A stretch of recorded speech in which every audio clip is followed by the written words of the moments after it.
आम्ही आलो पुण्याहून आणि पुण्याहून यायचं म्हणल्यावर लोकांना टाईम सांगताच येत नाही.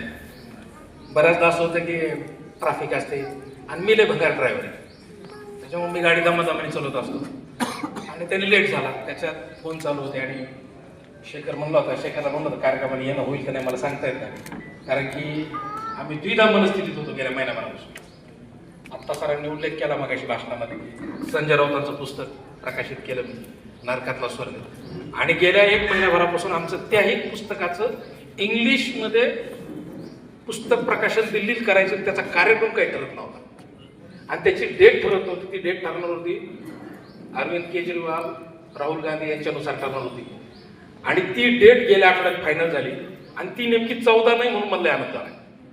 ती डेट 23 तारीख आहे पुढच्या आठवड्यातली.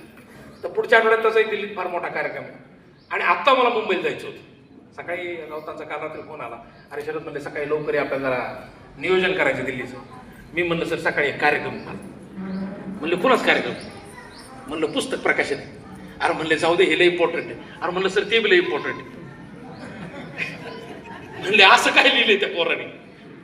म्हणलं काय लिहिलंय सर, लिहिलं म्हणलं गावातलं राजकारण. ठीक आहे, मग तू जर खरंच जाणार असेल तर कार्यक्रमाचा मला फोटो बी पाहिजे.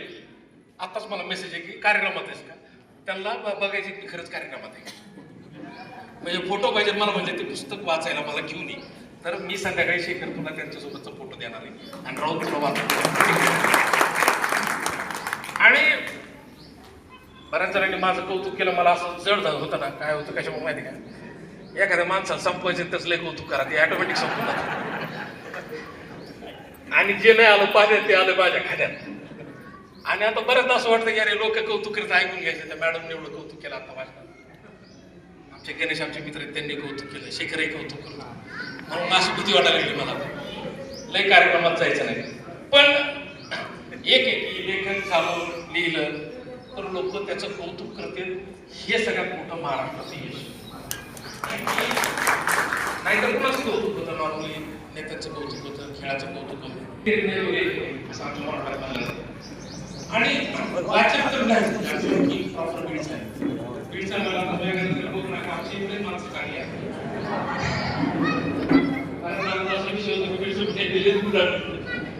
पण काय